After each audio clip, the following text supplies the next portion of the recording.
Bonjour encore une fois tout le monde et bienvenue dans cet univers de la personnalité. C'est Albert Einstein qui disait que tout le monde est un génie, mais que si vous jugez un poisson par sa capacité à grimper un arbre, il vivra toute sa vie en croyant qu'il est stupide. Heureusement, de plus en plus de sociétés s'intéressent de plus en plus à l'idée de l'unicité de chaque individu, de comment faire des équipes qui collaborent le mieux ensemble en tenant compte de cette unicité. Voilà pourquoi c'est dans notre intérêt, les accompagnateurs, que ce qu'on ait des formateurs, des coachs, des RH, peu importe la position, le rôle, mais c'est dans notre intérêt de s'outiller, d'avoir à la portée de main les bons outils pour pouvoir vraiment accompagner les sociétés dans cette démarche. Qui suis-je? Je m'appelle Catalina Mariuta. Si Mariuta c'est trop difficile à prononcer, Mariuta ça passe très bien. Sinon, Catalina, ça suffit de toute façon. Je suis, comme vous, je suis une facilitatrice du changement. Donc, en utilisant mes deux casquettes de formatrice et coach, j'interviens en entreprise sur presque tous les sujets qui tiennent du relationnel avec soi-même et avec les autres. Donc, j'aide les entreprises qui veulent mieux communiquer, mieux gérer les équipes, mieux gérer les émotions, le stress, tout ce qui vient du commercial, et aussi animer des ateliers, que ce soit en présentiel ou en distanciel. Cela fait 13 ans que je m'amuse déjà en accompagnant les entreprises dans le sujet que je viens de mentionner, et j'utilise entre autres aussi les outils Persologue. Donc, je suis formée à l'outil depuis un peu plus de 12 ans. Et je suis aussi Master Trainer. Ça signifie quoi? Je peux accompagner les spécialistes comme vous à utiliser, à prendre en main les outils si vous désirez de le faire. Depuis 3 ans, j'ai déménagé dans votre beau pays. Si vous vous demandez d'où ce pas si petit accent il vient de Roumanie.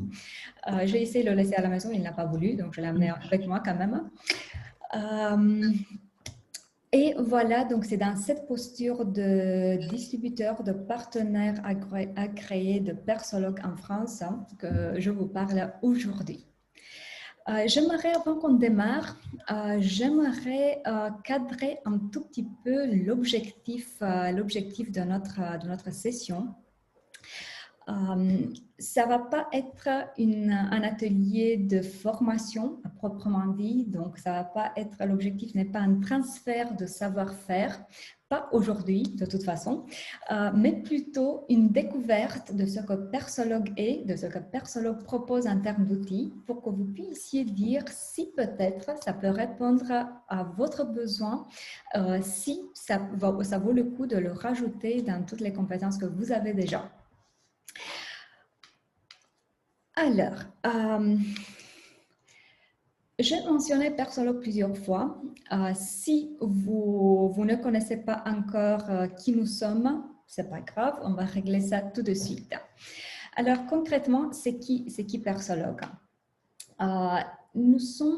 Notre mission, concrètement, est de soutenir les spécialistes comme vous, que ce soit formateurs, coachs, RH, recruteurs, à ce que vous offrissez à vos clients, à vos partenaires, la meilleure approche et le meilleur accompagnement possible. Et comment on fait cela? À travers des modèles que nous proposons. Quand je dis modèle, ça veut dire quoi concrètement? Le modèle, ça va être un mélange, un pack des questionnaires validés, des outils qui accompagnent les questionnaires pour soutenir le développement, et un transfert de savoir-faire qui se fait lors des certifications pour l'utilisation des outils et dans l'approche que chaque modèle va proposer. Et plus concrètement, les modèles qui sont déjà disponibles en France sont le modèle de personnalité dont on va discuter aujourd'hui, le modèle de gestion de stress et le modèle de gestion de temps. Donc voilà les modèles qui sont déjà disponibles.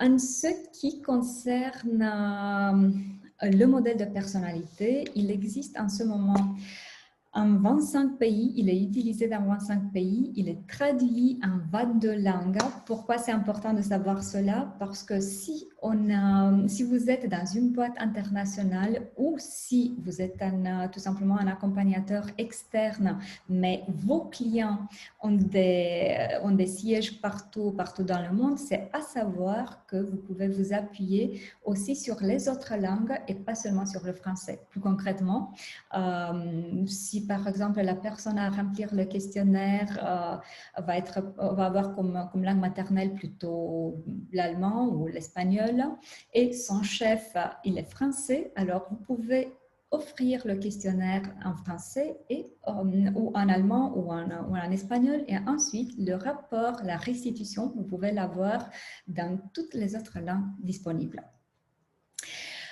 Un tout petit historique du modèle de personnalité. Pourquoi je trouve que c'est important de voir un peu l'histoire de notre modèle de personnalité? Parce qu'il va s'appuyer sur le modèle DISC qui est assez connu. En même temps, le modèle DISC, vous allez le retrouver à la base de plusieurs modèles de personnalité. On n'est pas les seuls à l'utiliser. Et alors, voilà quel a été notre parcours.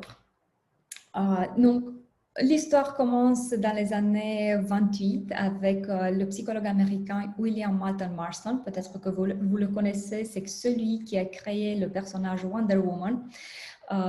Mais pas que ça. C'est lui qui a décrit en fait pour la première fois le style DISC. Donc, les 4 types de comportements de base, dominant, influent, stable et consciencieux. Il a écrit un livre qui est assez intéressant. Malheureusement, il n'existe pas encore en français, mais vous le trouvez en anglais. Emotions of Normal People, des émotions des gens normaux. Il est parti sur l'idée de où est-ce qu'on prend notre énergie et comment on dépense notre énergie. Et c'est de cette manière qu'il a décrit les 4 styles de comportement de base. Dans les années 60, un autre psychologue américain, John Geyer, c'est lui qui a créé aussi le questionnaire qui aide à identifier les styles de comportement parce que Marston il s'était arrêté à la description tout simplement des 4 styles. Et ensuite, il a rajouté aussi les combinaisons possibles. Donc, vous allez voir qu'on utilise beaucoup plus que les 4 styles. Et les outils qui aident aussi au développement, parce que beaucoup de fois, on est très content, bien sûr, d'identifier des nouvelles choses sur nous-mêmes, hein, mais il y aura aussi rapidement la question, OK, super, j'ai un style de comportement dominant, et qu'est-ce que je fais après? Comment je peux me développer concrètement? Donc, lui, il est allé au-delà de la description des 4 styles vers l'identification des comportements et le développement. Et dans les années 2000, Persologue Allemagne, dans un premier temps, ils ont loué la licence de chez Geyer. Ensuite, c'est assez récemment, ça s'est passé il y a 5 ans, qu'ils ont racheté complètement le travail de toute sa vie. Pourquoi c'est important de le savoir? Parce que quand on fait ce genre d'investissement, vous pouvez vous imaginer, on ne peut pas se permettre de laisser le modèle vieillir, se périmer. Donc, il y a vraiment des développements chaque année de nouveaux jeux, de nouveaux outils auxquels chaque personne qui est certifiée va avoir accès. Avant de me lancer vers la description du modèle, j'aimerais savoir un tout petit peu où en êtes-vous par rapport au modèle DISC. Voilà pourquoi je vais vous proposer un tout petit sondage. Normalement, vous devez l'avoir déjà sur votre écran. Et comme vous êtes tellement gentil, bien sûr que vous allez le remplir. C'est une seule question en fait. Connaissez-vous le modèle DISC? La réponse est un non. J'en ai entendu parler. J'ai rempli un questionnaire une fois. Je suis certifiée DISC.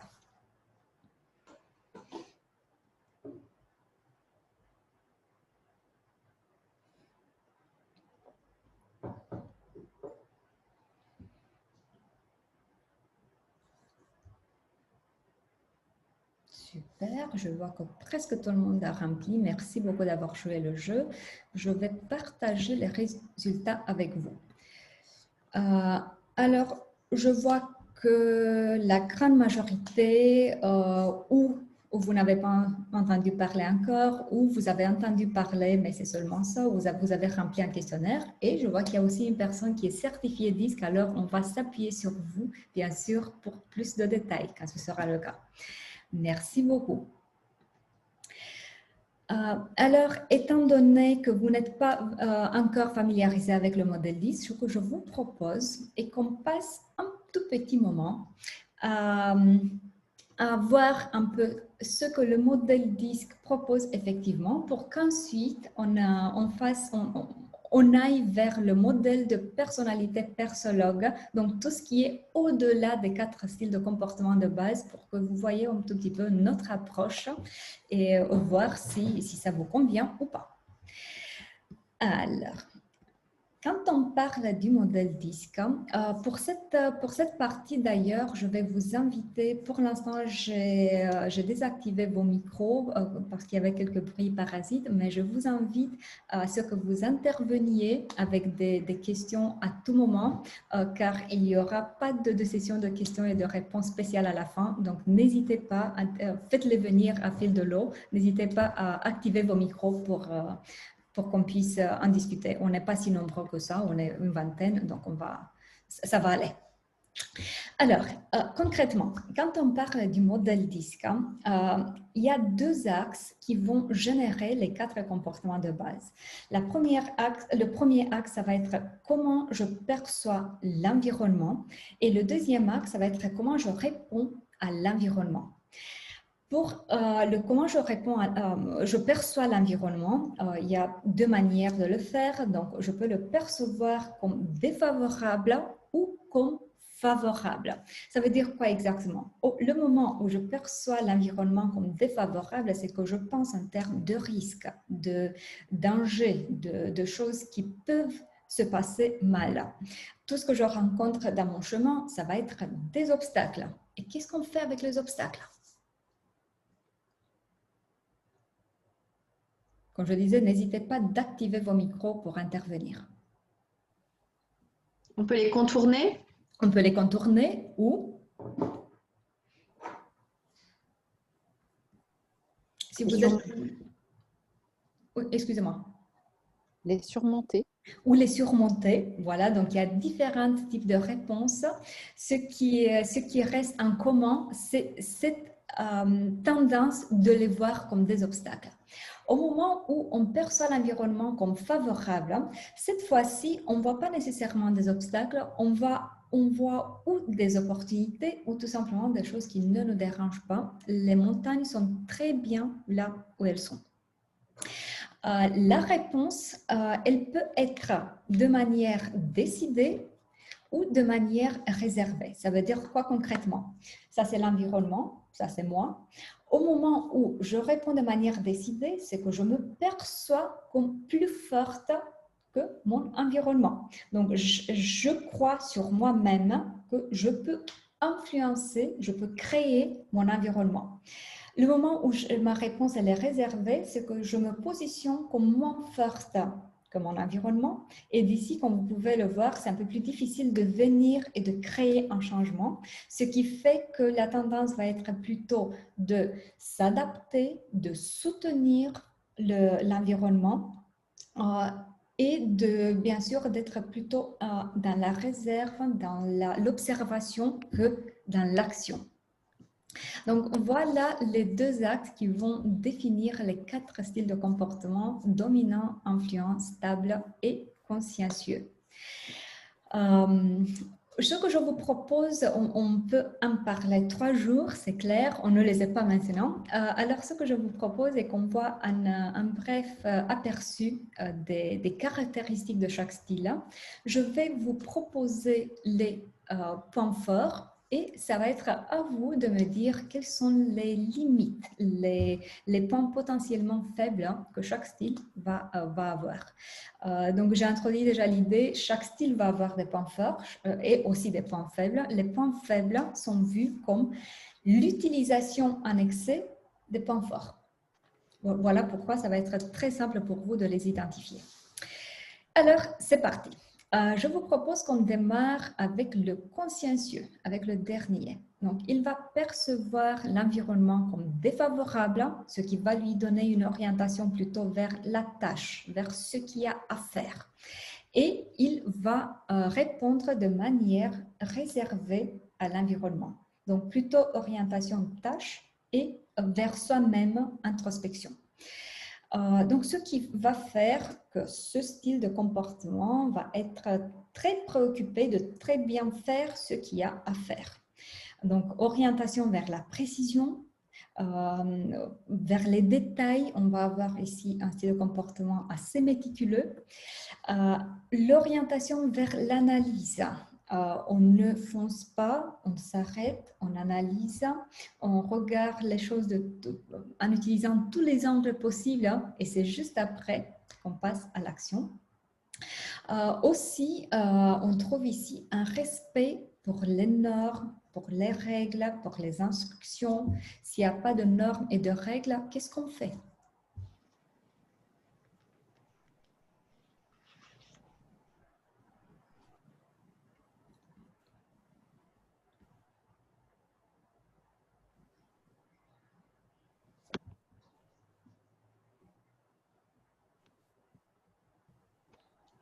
Excusez-moi, du coup, là, on va justement évoquer les points faibles, c'est ça?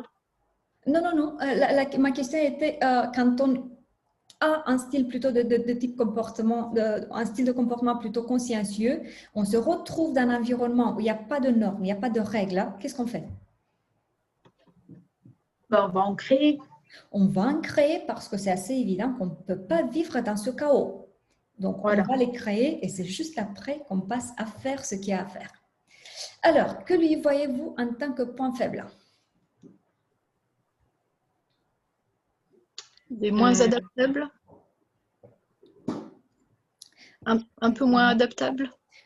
Il peut résister au changement, il peut mettre une résistance au changement dans un premier temps. Manquer de créativité. C'est très intéressant, oui et non. En fait, il est nécessaire de définir la créativité. Si par créativité, on veut dire spontanéité, beaucoup d'idées qui jaillissent tout le temps, oui, effectivement, il va en manquer. Par contre, ce qu'il aura comme créativité, c'est la créativité de la personne qui s'y met à la tâche, qui a la profondeur de l'observation et ensuite la persévérance de tenter une fois, deux fois, trois fois. Par exemple, les romans de 1500 pages, c'est plutôt une personne avec un style consciencieux qui les a écrits. Les peintures des portraits identiques, voilà, ça va être plutôt une personne avec un style consciencieux. Donc, et surtout, ce qu'on va trouver ici en termes de créativité, c'est la créativité du bricoleur. Il y a un problème, on trouve des solutions. On analyse, comme je disais, de tous les angles et on trouve des solutions. Quoi d'autre en termes de... Là, en point faible, la difficulté à passer à l'action rapidement. Ouais. Ouais. Il va être lent, c'est ce que je me disais. Oui, effectivement. En termes de prise de décision, c'est pas facile de regarder de tous les angles, ça c'est clair. Ça prend du temps. Quelqu'un qui peut se perdre dans les détails? Il risque de se perdre dans les détails, effectivement. Super, merci beaucoup. Alors, je vous propose qu'on passe au style au style influent. Cette fois-ci, ce qu'on va avoir, c'est plutôt, je vois l'environnement comme favorable, donc l'orientation va être plutôt vers la relation. Et la réponse va être plutôt de type déterminé. Donc, je crois que je peux influencer les autres. Parce que pour lui, l'environnement, en fait, c'est les relations, c'est les autres. Donc, voilà pourquoi c'est ici qu'on va avoir toute la spontanéité qui manquait dans le style consciencieux.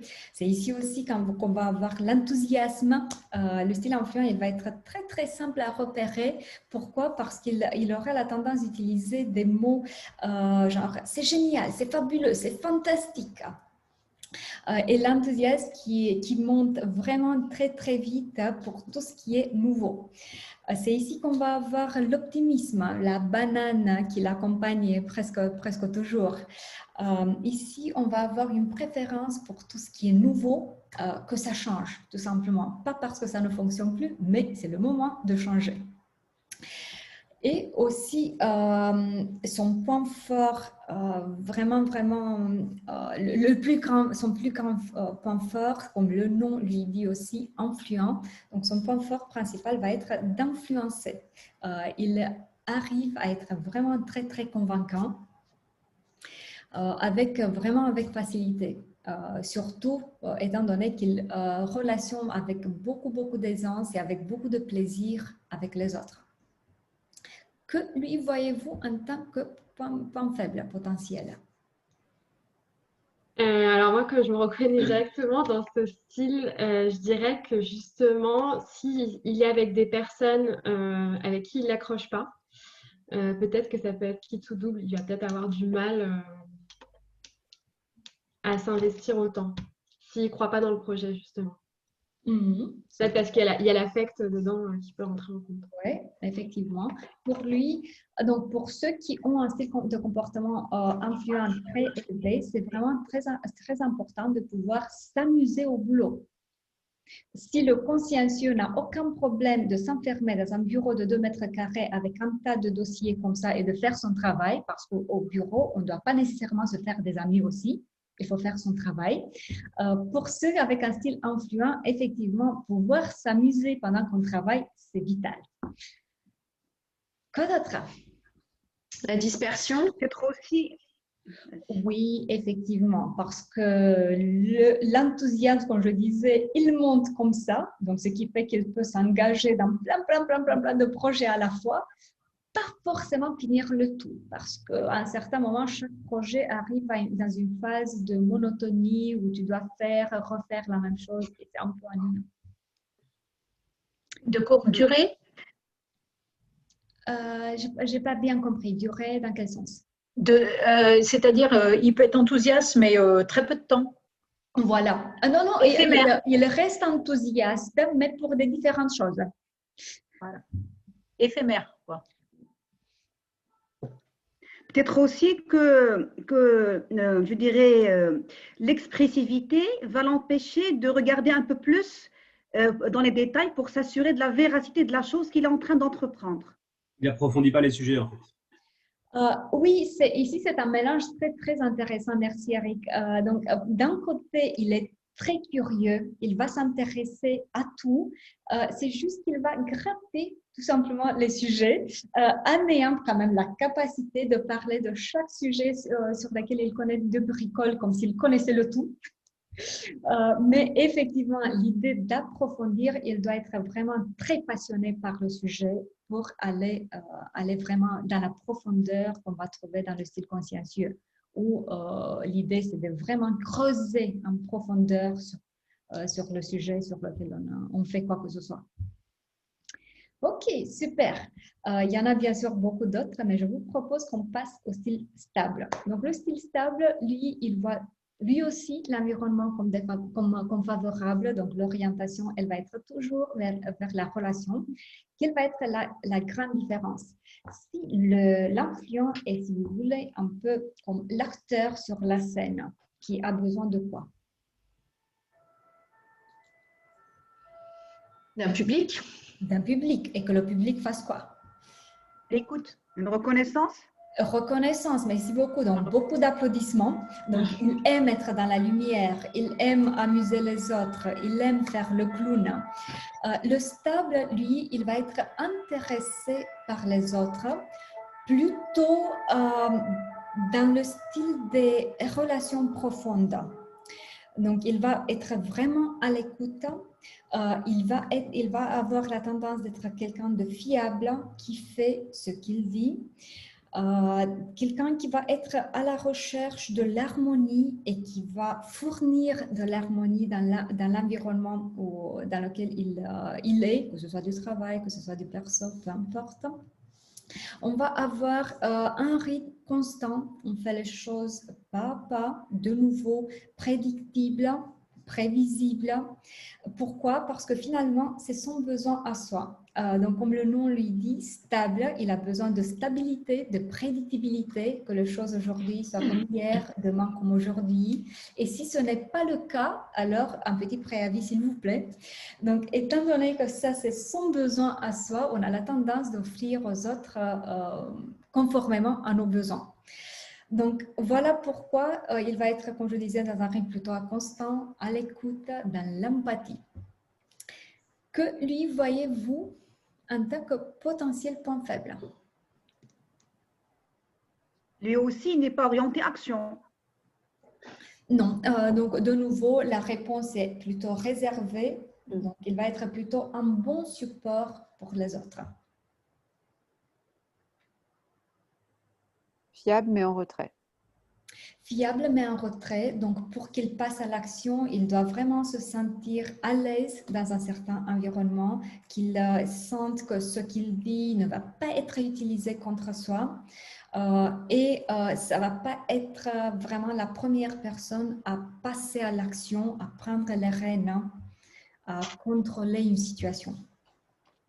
Quoi d'autre? Sensible? Trop sensible?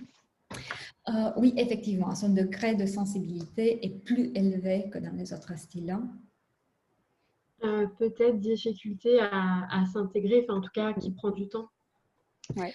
En fait, non, il s'intègre bien. Il s'intègre bien, pourquoi? Parce que c'est son besoin de travailler dans une équipe. Par contre, ce qu'il va faire avec une petite difficulté, c'est d'aller vers les autres. Par exemple, si on lui demande d'ouvrir de nouveaux marchés en tant que commercial, ce n'est pas vraiment dans son style d'aller ouvrir des portes, on le sort dehors, d'entrer par la fenêtre. Non, par contre, dès qu'on va vers lui, un exemple très concret, en restant sur l'idée de commercial, si on le met plutôt sur un poste de service client après-vente, ça va être vraiment avec plaisir d'aider les autres, de conseiller, voilà, mais pas d'ouvrir les portes et d'aller vers les autres. Il n'aime pas prendre la parole en public? Pas forcément. Il n'aime pas être dans la lumière. Ça va rester pour l'influent. C'est pas pour lui. Et puis, il est animé uniquement par les sentiments. Le côté détail, analyse, lui échappe. Il peut, oui et non. En fait, il peut s'accommoder très bien aussi aux tâches. En même temps, effectivement, dans la prise de décision, l'aspect émotionnel va prendre le dessus. Il ne va pas rester à 100% dans le rationnel que le consciencieux, par exemple, est capable de le faire. Oui, effectivement. Merci beaucoup. Alors, je vous propose qu'on finisse avec le dominant. Pourquoi je l'ai laissé à la fin? Parce que c'est le plus simple à identifier. On ne peut pas le louper, celui-ci. Alors, on va voir avec les autres qu'est-ce qu'ils ont en commun. Par exemple, avec l'influent, ils vont avoir en commun cette manière de répondre de façon déterminée face à l'environnement. Donc, je me sens plus fort que mon environnement. Je crois que je peux créer, influencer mon environnement. Ce qui va faire la différence, c'est la manière dans laquelle ils le font. Étant donné que l'influent est plus orienté relation, le dominant plus orienté tâche. Donc, concrètement, disons que voilà, j'ai besoin, on est dans la même pièce, j'ai besoin de la chaise de Fatima. Si j'utilise un style plutôt influent, ça va être Fatima, voulez-vous bien changer de place? Vous allez voir mieux si vous êtes à côté de la fenêtre. Donc, ça va être en gardant la relation et avec un tout petit peu de manipulation aussi, en donnant l'impression que je lui rends un service en fait. Si j'utilise un style de type dominant, ça va être plutôt Fatima, changez de chaise s'il vous plaît. J'ai dit s'il vous plaît parce que j'ai été bien éduquée par ma mère. Mais ça va être le maximum d'approche humaine qu'on va avoir de la part de quelqu'un qui a un dominant très élevé. Ensuite, si on le compare un peu avec le consciencieux, les deux vont être orientés vers la tâche. La différence, c'est que si le consciencieux, on a vu qu'il a une vue plutôt en détail sur les choses, hein, qu'est-ce qu'on va avoir sur le dominant? Quel type de regard il va avoir sur les situations, sur les choses? L'ensemble. La vision d'ensemble. Visionnaire, ouais. Plutôt le résultat final. Voilà le résultat final. Donc, La gestion des priorités. la gestion des priorités. Donc voilà, si c'est un résumé, on va avoir ici un style sûr de soi, déterminé, orienté, concentré, objectif, concentré, résultat. Et assez audacieux. Donc ici, on a la tendance de franchir, d'oser. On se lance tout simplement. On ne va pas analyser 1000 ans. On se lance et ensuite, on verra. Un décideur. Un décideur, voilà. Donc ça, son point fort principal, c'est vraiment la prise de décision rapide, rationnelle, mais et rapide à la fois. Que lui voyez-vous en tant que potentiel point faible? Il aurait tendance à écraser les autres. Ça peut arriver parce qu'il va avoir un rythme rapide, il va être orienté vers l'objectif. Et maintenant, si vous avez besoin des câlins, d'être pouponné, vous n'êtes pas dans le bon endroit. Là, on a des choses à faire. C'est un preneur de risque, mais parfois pas suffisamment mesuré. Voilà, donc ça peut arriver qu'il se précipite dans les prises de décision. Quoi d'autre? Par rapport à ce qui a été dit. Ah, pardon. J'allais dire manque de diplomatie, mais c'est un peu lié à ce qui a été dit avant, je pense. Oui, son style va être plutôt d'être cash, d'aller directement aux choses. On ne va pas emballer dans des petits... un papier de Noël. On dit les choses comme ça vient, tout simplement.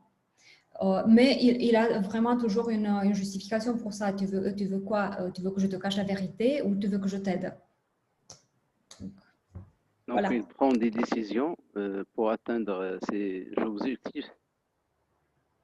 Oui. Excusez-moi, je n'ai pas compris ça. Donc, j'ai dit qu'il prend des décisions pour objectif d'atteindre ses objectifs personnels. Oui, et en quoi ça c'est un point faible? Ouais. Okay. Bon, alors je vous propose qu'on s'arrête là. Comme je vous disais, on peut en parler au moins 3 jours, mais l'idée c'était que vous ayez un petit aperçu tout simplement du modèle 10 pour qu'on puisse en parler de ce que le modèle persologue a rajouté à tout ça. Mais avant de passer vers notre modèle, effectivement, je vous propose qu'on jette un petit œil sur qu'est-ce qu'il y a, à mon avis, à regarder si vous voulez faire le choix d'un modèle de personnalité à le rajouter dans votre activité. Il y a plusieurs aspects à regarder. Le premier aspect, le plus important peut-être, c'est à mon avis la qualité du questionnaire. Parce que comme je vous disais, il y a plusieurs modèles qui s'appuient sur le modèle DISC, mais tous les modèles ne vont pas utiliser le même type de questionnaire pour identifier les styles de comportement. Et alors, qu'est-ce qu'il y a à regarder dans la qualité du questionnaire? Est-ce que le questionnaire a subi des études de fidélité et de validité? C'est quoi exactement? C'est les études qui garantissent que le questionnaire va mesurer exactement ce qu'il dit qu'il mesure et qu'il le fait aussi bien. Ensuite, ce qui a regardé à notre critère de choix, à mon avis, c'est aussi les outils qui vont accompagner le questionnaire. Parce que, comme je disais, le but n'est pas tout simplement d'identifier le style de comportement, mais aussi d'aller au-delà de ça et d'aller vers le développement. Et alors, concrètement, qu'est-ce que chaque modèle propose en termes d'outils de développement et aussi quelles sont les activités de type jeu que chaque modèle propose. Ensuite, un autre critère va être le prix. Quand c'est à regarder les prix, je vous suggère de regarder les prix sur 3 niveaux. C'est d'un côté le prix pour la certification, parce que chaque modèle va proposer une formation certifiante pour le transfert de savoir-faire. Ensuite, il y en a des modèles qui vont vous demander un prix à payer chaque année pour maintenir la licence. Donc, c'est bien à savoir à la durée quel va être le prix. Et ensuite, bien sûr, les prix pour les outils. Parce que ce qui est commun pour tous les modèles, c'est que les outils s'achètent. Donc, les questionnaires, les profils, les jeux, tout ça s'achète. Et de nouveau, à moyen et à long terme, c'est bien à savoir quel va être votre investissement. Et un autre critère que je trouve pas du tout négligeable, c'est le service client après la certification. Donc, une fois certifié, quand vous aurez des questions, et je vous assure, c'est après la certification que vous allez avoir des questions parce que lors de la certification, on a la sensation d'avoir tout compris et au moment où on commence à pratiquer pour de vrai, c'est là où les vraies questions elles apparaissent. Donc, c'est à savoir, est-ce que quelqu'un a une oreille pour vous ou pas? Donc voilà, cela étant dit, je vous propose qu'on regarde un peu notre approche qu'on a par rapport à tout cela. La manière de le faire, je vous propose que ce soit à travers les yeux du client. Les clients que vous avez vont avoir plusieurs demandes en ce qui vous concerne. Et alors, je vous propose qu'on passe en revue les demandes que moi j'ai perçues de la part de mes clients et de voir qu'est-ce qu'on peut leur proposer concrètement. Alors, une demande, par exemple, je vous propose qu'on invite un personnage, on va l'appeler Émilie, qui va venir avec plusieurs demandes. Une demande qu'elle peut avoir, c'est « je veux connaître plus sur moi-même ». Dans ce cas-là, il y a pas mal de modèles sur le marché, pas mal de formateurs certifiés, de personnes qui pratiquent des modèles basés sur le disque, il y aura forcément un consultant qui va lui dire « écoute, c'est très simple, remplis ce test ». Et ensuite, lui faire la restitution très simple de « voilà, tu es jaune ». Ou tu es influente, ou tu es stable, ou tu es dominante. Quel est le problème avec ce genre d'approche, à votre avis? Quels sont les risques avec ce genre d'approche? Le manque de nuances. Le manque de nuances. On met dans une case. De mettre, voilà. La petite Émilie va effectivement se sentir mise dans une case et en tant qu'accompagnateur du développement personnel, c'est pas ça ce qu'on veut. Ce qu'on veut, c'est effectivement identifier des tendances comportementales pour qu'ensuite on l'aide à aller vers le chemin de développement. Et c'est pas en lui disant t'es jeune qu'on va l'inviter au développement. Et alors, nous, on n'aime pas cette approche. Qu'est-ce qu'on aime à la place de ça? Donc déjà, en termes de terminologie, on ne va pas utiliser le mot test, on va utiliser plutôt le mot questionnaire. Pourquoi? Parce que les réponses ne sont pas bonnes, ne sont pas mauvaises. Elles le sont tout simplement. Le résultat qu'on va avoir après avoir rempli le questionnaire, de nouveau, il n'est pas bon, il n'est pas mauvais. C'est tout simplement une radiographie de nos tendances comportementales en ce moment-là. Et alors, le questionnaire, ce qu'on fait est qu'on le rapproche toujours en contexte. Donc, au moment où la personne commence à remplir le questionnaire, la première chose à faire va être de lui demander de se mettre dans un contexte particulier, de se mettre dans une situation. Ça va être plutôt la vie professionnelle ou la vie personnelle. Si c'est la vie professionnelle, c'est en tant que manager, en tant que commercial, en tant que formateur. Pourquoi? Parce que là, le comportement a la tendance de l'adaptation. Donc, on prend en considération le contexte. Je vous propose qu'on s'arrête 2 minutes sur notre questionnaire pour voir en quoi il consiste. Donc, il va avoir 24 cases, 2 feuilles de 24 cases avec 4 options par case. Comment on le remplit? On va faire un choix par case. Sur la première feuille, le bleu, ça va être ce qui correspond le plus à notre comportement. Sur le beige, ce qui correspond le moins à notre ressenti. Donc, le plus et le moins. Il y a des tests de fidélité et de validité qui ont été faits. Il est vraiment très facile à remplir. On le trouve en format papier et en ligne. Pour le format en ligne, il peut être rempli sur le téléphone, sur la tablette et ça prend grosso modo 13-15 minutes. Bien sûr, quand on le remplit en format papier, on doit y mettre un peu plus de temps parce qu'il faut compter le tout, mettre dans des petites cases, faire le transfert sur les graphiques. Si on a un groupe de 10 personnes, il y a au moins une personne qui se trompe un tout petit peu quand on a fait le calcul et on reprend. Donc voilà, le côté en ligne, il est beaucoup plus pratique de ce point de vue. Ensuite, en termes d'analyse, notre approche va être plutôt en offrant l'analyse de type ton profil montre que dans cette situation, tu manifestes un comportement de type ou tu manifestes des tendances de personnalité de type, mais ce n'est pas tu es. Donc, on fait, comme je disais, on fait toujours le rapprochement entre le comportement et la situation. Le résultat concret, en quoi on va le voir? Peu importe, on va voir ensemble qu'il y a plusieurs profils, plusieurs types d'instruments qui sont proposés. En même temps, peu importe le type de profil, le point commun va être le résultat en 3 graphiques. Qu'est-ce que les 3 graphiques ils vont nous dire? Le premier va être l'image de soi publique, va être le comportement adapté dans cette situation. Ça va être comme je perçois les attentes de l'environnement et comme je veux répondre à ces attentes. Le deuxième graphique, ça va être l'image de soi privée. Ça veut dire quoi? Le comportement que je vais manifester le plus naturellement. Donc, c'est celui que je vais manifester plutôt en situation de pression, quand j'ai plus d'énergie pour mettre un masque. Bien sûr.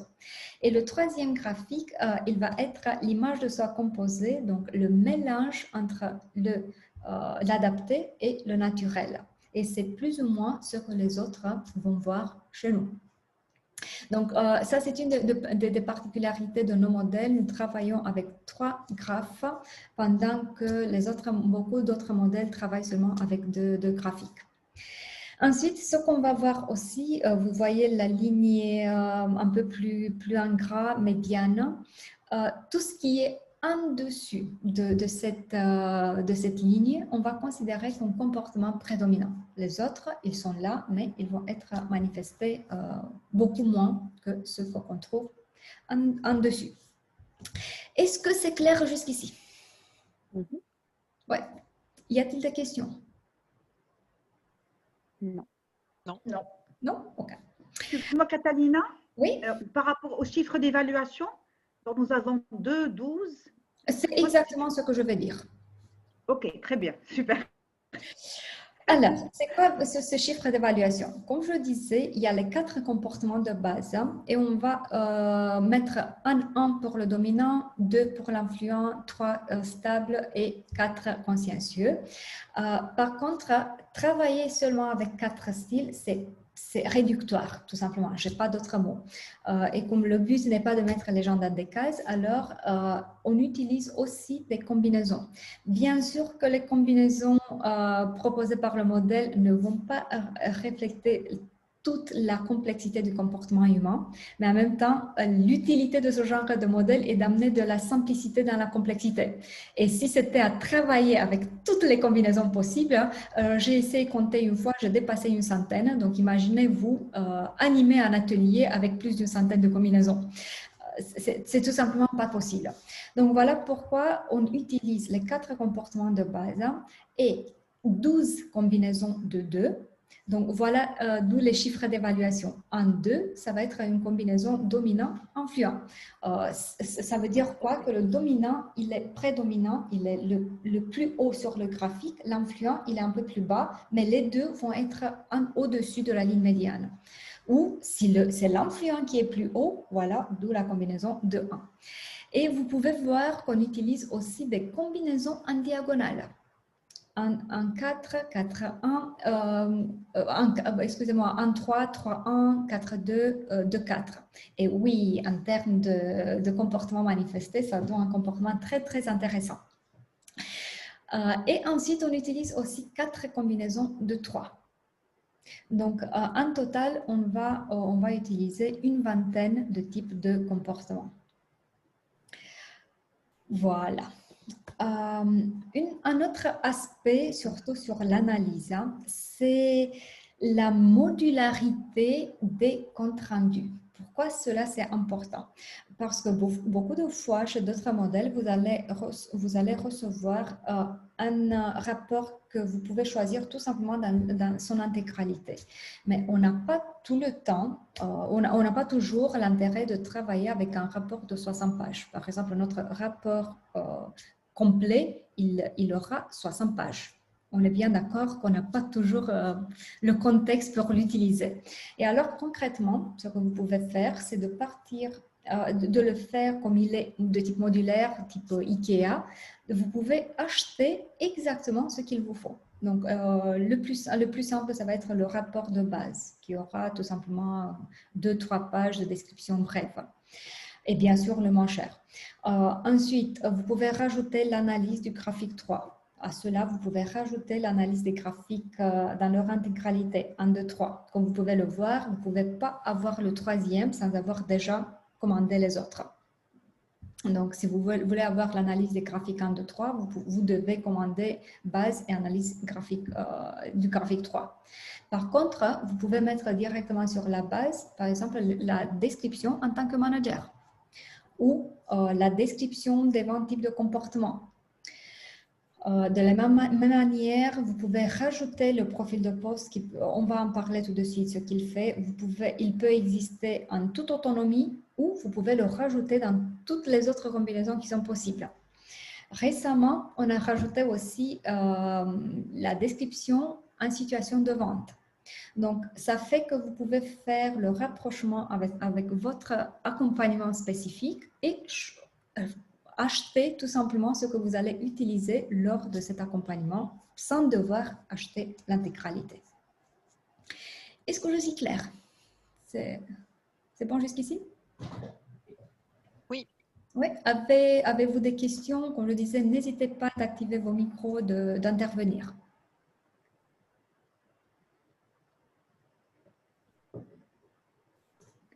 Non, alors je vais prendre votre silence collectif comme tout est clair et je vais continuer.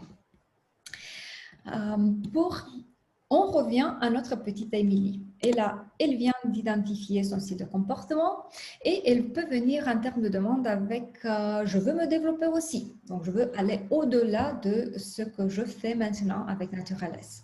Dans ce cas-là, ce qu'on peut lui proposer dans une approche de type coaching, on va utiliser ou les rapports qu'on vient juste de voir, donc chaque rapport un type de chaque situation, ou sinon on peut utiliser un produit qui s'appelle le profil de personnalité.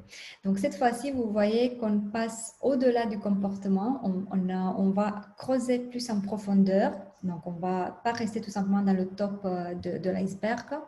Et on peut l'accompagner avec cet outil sur les intentions qu'elle a. Donc, on va travailler avec le premier graphique. Les convictions qu'elle a, on va travailler ici avec le deuxième graphique. Là, on peut travailler sur le stress potentiel qui pourrait être généré par l'adaptation. Un exemple concret. La personne vient juste d'être promue.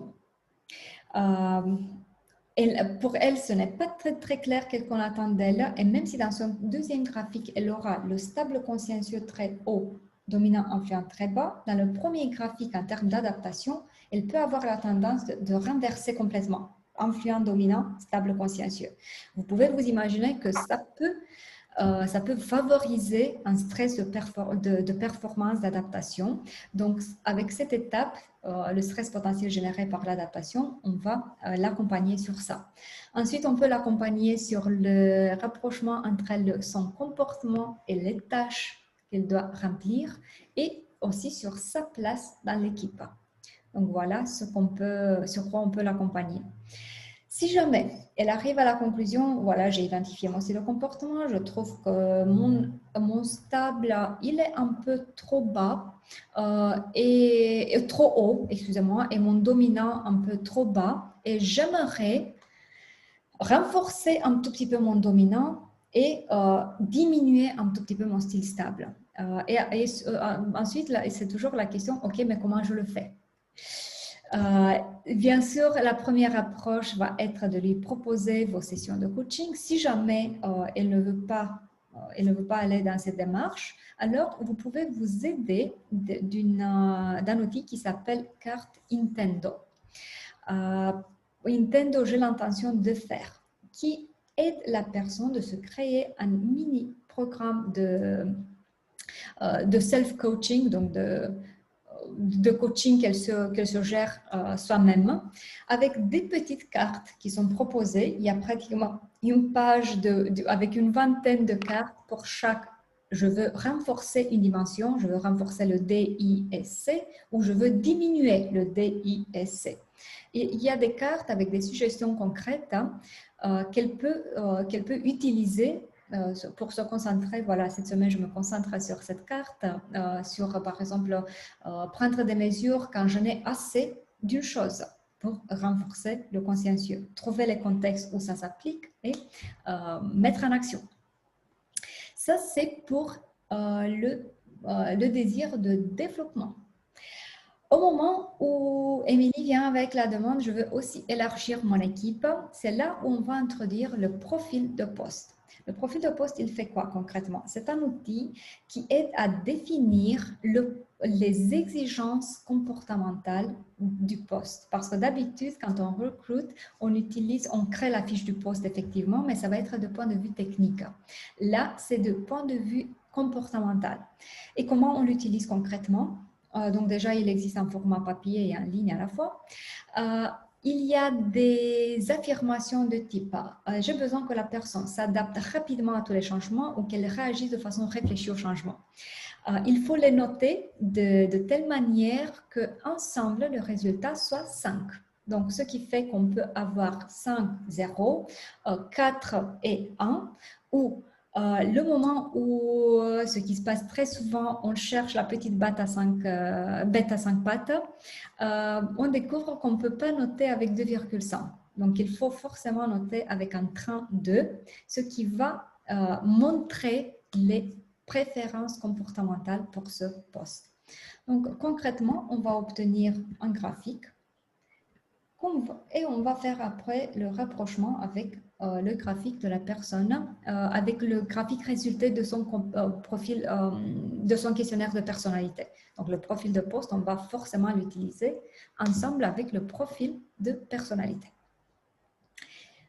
Avez-vous des questions là-dessus?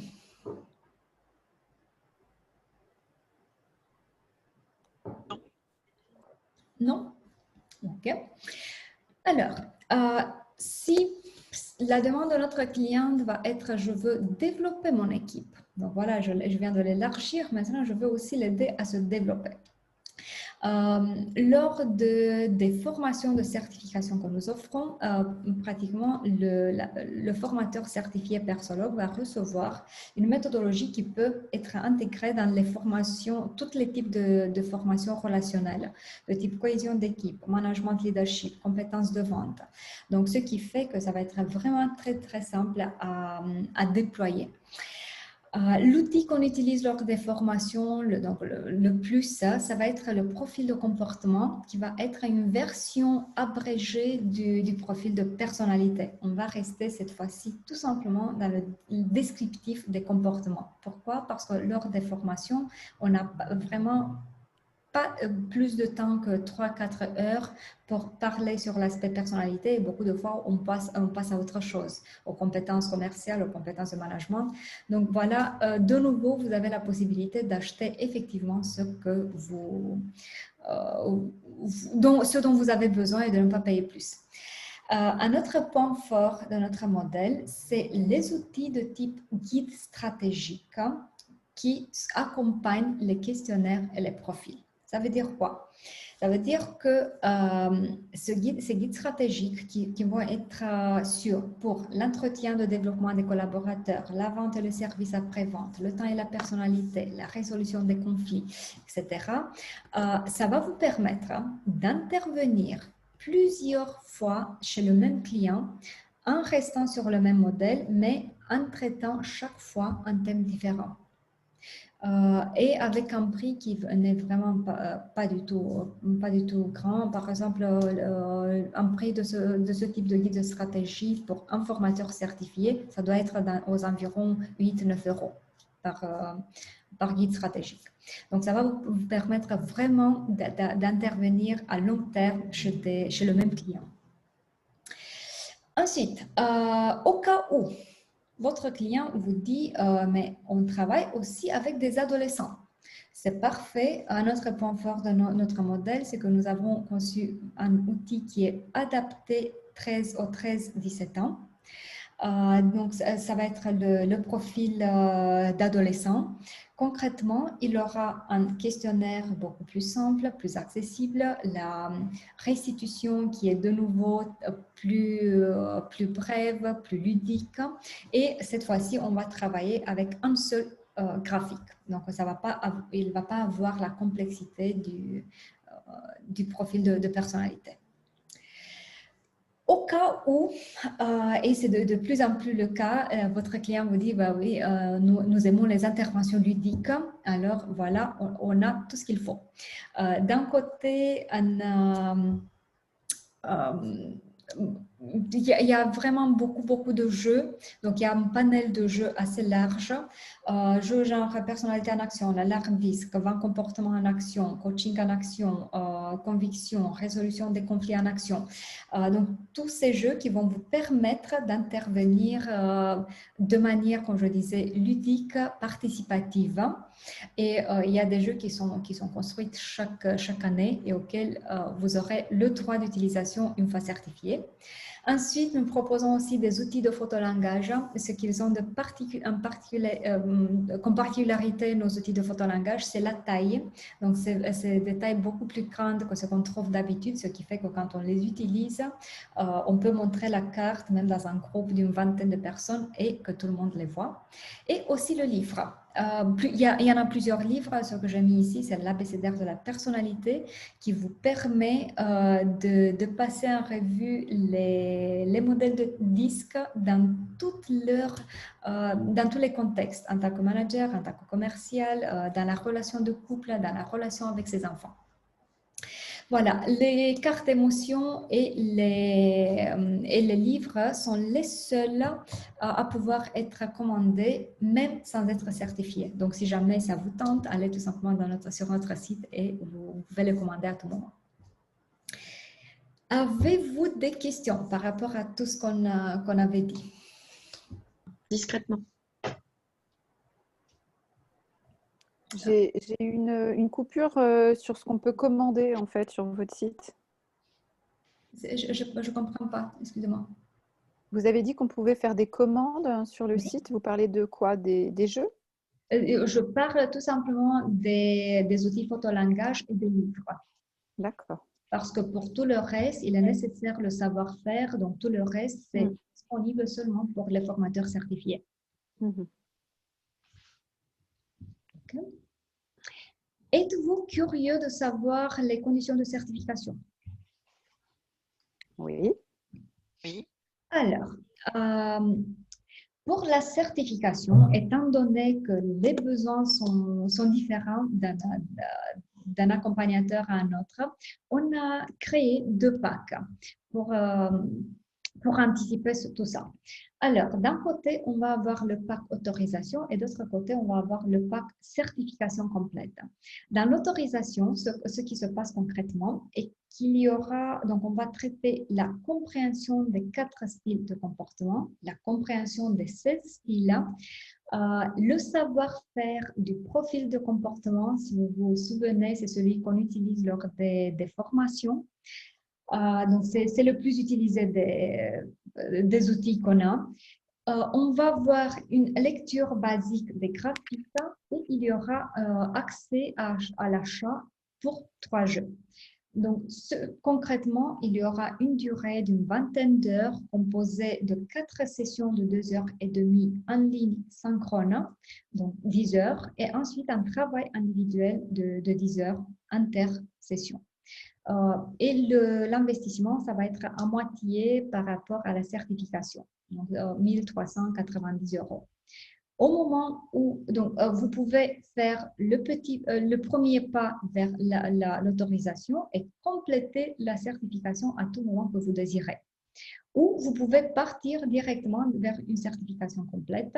Dans ce cas-là, on va avoir tout ce qu'on a eu dans l'autorisation, plus le savoir-faire pour le profil de personnalité, pour le profil de poste, pour la personnalité en focus. Personnalité en focus, c'est les rapports modulaires que je vous ai montrés avec la base, la description des graphiques 3, 1, 2, 3, description en tant que manager. Donc ça, c'est la personnalité en focus.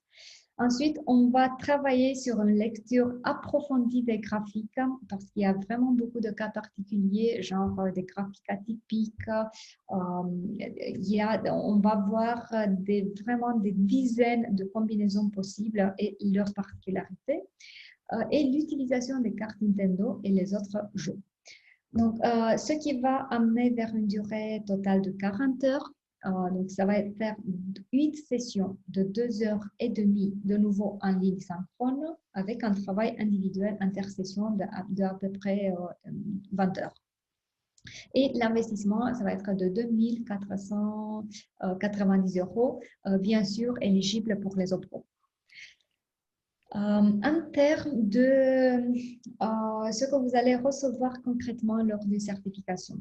Donc, c'est le savoir-faire, bien sûr, c'est le droit d'utiliser les outils, mais aussi, c'est une licence internationale valable à vie. Donc, chez nous, il n'y a rien à payer pour garder la licence, tout simplement.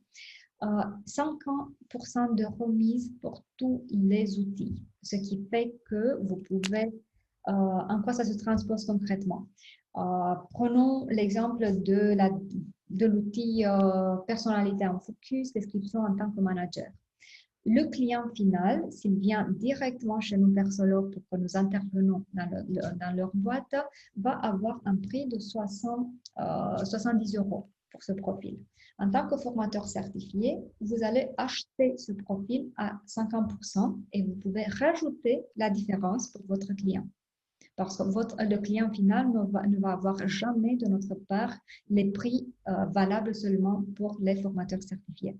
Donc concrètement, ça fait que après avoir utilisé à peu près, je vais faire une moyenne là, une cinquantaine de profils là, votre certification, elle va être amortie et au-delà de ça, vous allez être dans le profit par rapport à tout ce que vous utilisez.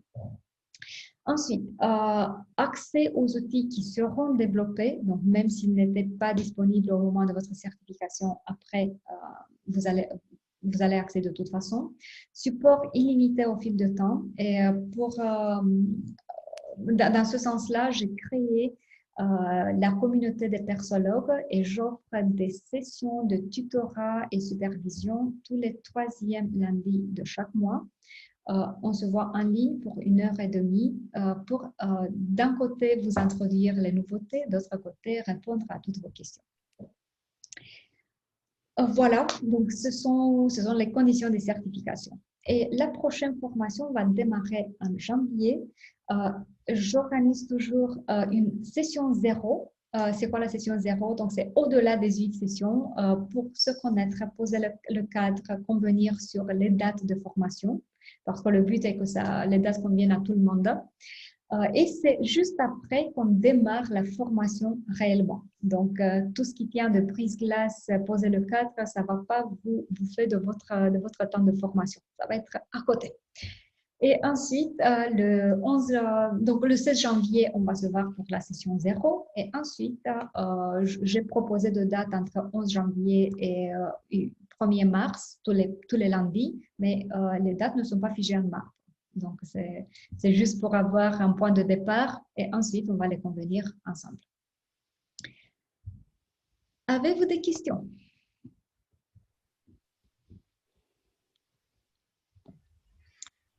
Bonjour. Pardon. Ouais, j'avais une question, bonsoir à tout le monde. J'avais une question par rapport donc à nos clients. Qu'est-ce qu'ils réceptionnent particulièrement, eux, de leur côté? Ils ont juste un rapport, c'est ça?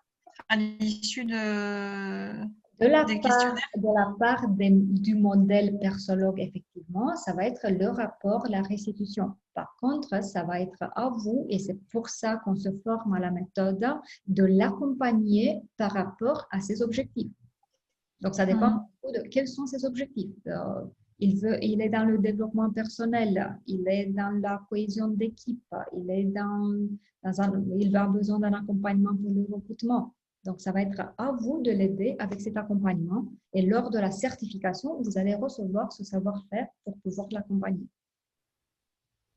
D'accord. Donc, nous, en fait, à chaque fois qu'on a un client, il faut qu'on achète finalement le module qui va lui permettre de progresser, quoi. C'est ça? Exactement. D'accord. En même temps, au cas où vous ne connaissez pas les autres modèles, donc c'est le cas pour chaque modèle de personnalité. Ce qui va être différent, c'est la restitution que vous avez et le prix. Mais sinon, ça va être le cas toujours de les acheter. Sauf si vous êtes plutôt dans une démarche de prendre des trucs gratos sur Internet. En même temps, on peut être d'accord, j'espère, que la qualité ne peut pas être quelque chose sur quoi on peut compter quand c'est quelque chose de gratuit. Donc, personne ne met de l'effort, de temps, de l'argent pour le développement. Okay. Merci pour votre question. Y a-t-il d'autres questions? Merci. Oui, je voulais une précision. Donc, le test, on doit l'acheter à chaque fois. Il coûte 70 €, c'est ça? C'était un exemple. Donc, pour vous, donc une fois certifié, les prix d'achat vont être le moins cher. Le moins cher, il va être dans les 22 €. D'accord. Et donc, c'est entre 22 € et grosso modo 130 €. Donc, vous avez vraiment une plage de prix par rapport au type de produit. Mais ça un autre point fort chez nous, c'est vraiment cette plage assez large, donc ce qui fait que vous pouvez intervenir même chez des clients qui n'ont pas une enveloppe budgétaire vraiment très grande, mais ils veulent utiliser quand même le modèle. D'accord. Et c'est finançable, parce que vous avez parlé des OPCO, mais c'est finançable au CPF? Pas encore. On travaille là-dessus. Je ne sais pas vous dire exactement quand ça va l'être, mais ça va venir. Ça va venir. Et c'est finançable au niveau de Pôle emploi, vous savez? Ça nous est arrivé une fois qu'une de nos personnes qu'on a certifiées, par contre, je me souviens qu'il habite à Nantes. Donc, je ne sais pas si d'une région à une autre, c'est différent. Il a réussi effectivement auprès de Pôle emploi obtenir un financement. Ok, merci. Donc, c'est à voir. C'est à demander, c'est à voir. Merci. Moi, ce que je peux vous faire, si vous êtes intéressé, de vous envoyer un devis et ensuite, ça va être à vous de faire la demande. Ok, merci. Avec plaisir. Y a-t-il d'autres questions?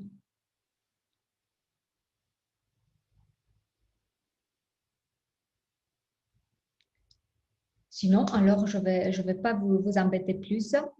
Merci beaucoup d'être venu. Je vous enverrai la présentation que j'ai utilisée. Je vous enverrai aussi quelques exemples de compte rendu pour que vous jetiez un œil. Si vous avez d'autres questions, n'hésitez pas, vous savez où me trouver. Et j'espère avoir la possibilité de vous revoir bientôt. Merci beaucoup. Merci. Bonne soirée à tous. Bonne soirée. Au revoir. Au revoir.